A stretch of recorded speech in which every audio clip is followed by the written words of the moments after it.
Hello बच्चों, let's read the question. Which of the following is correct statement? Here we have four options.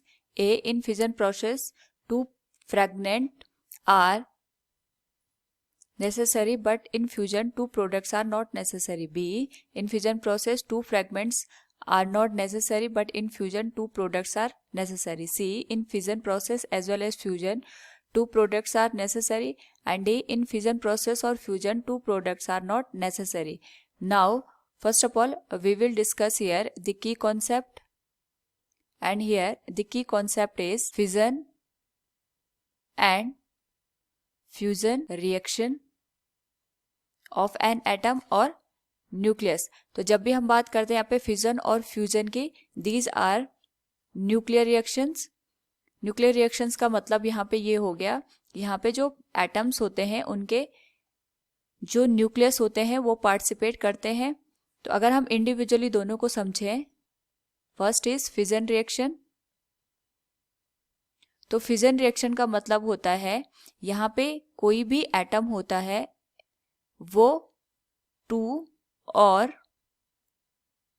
More than two parts में यहाँ पे divide हो जाता है या फिर स्प्लिट हो जाता है. तो एक तरीके से अगर हम ये कह सकते हैं कि हमारे पास अगर कोई भी एटम है, इसके दो या दो से अधिक पार्ट्स में स्प्लिटिंग होने की जो प्रोसेस होती है, इसी को हम यहाँ पे कहते हैं फिजन रिएक्शन. फिजन का मतलब ही होता है टूटना.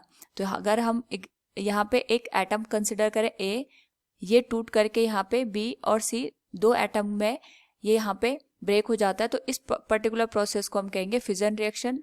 नाउ सिमिलरली अगर हम बात करें यहाँ पे फ्यूजन रिएक्शन की, तो फ्यूजन रिएक्शन वो रिएक्शन होती है जिसमें दो या दो से अधिक हमारे पास जो एटम होते हैं वो एक साथ कंबाइन होते हैं और कंबाइन होके यहाँ पे एक न्यू एटम का फॉर्मेशन कर देते हैं. तो जो हमारे पास यहाँ पे ये प्रोसेस होती है इसे हम कहते हैं फ्यूजन. फ्यूजन का मतलब होता है कंबाइन होना. सपोज हमारे पास ए और बी दो डिफरेंट एटम है, इनके कॉम्बिनेशन से या तो हमें एक या दो नए प्रोडक्ट्स हमें देखने को मिलेंगे. इस प्रोसेस को हम कहते हैं fusion reaction. So from the given options अगर हम देखें which of the following is correct statement, तो फ्यूजन में हमें केवल एक एटम से ही काम चल सकता है, जबकि फ्यूजन में हमें एटलीस्ट दो जो हमारे पास यहाँ पे एटम है या न्यूक्लियस है उनकी रिक्वायरमेंट होती है. So we can see here in fission process two fragments are not necessary, but in fusion two products are necessary. So from the given option we can say here option B will be the correct answer. Hope all you understood it. Thank you and best of luck.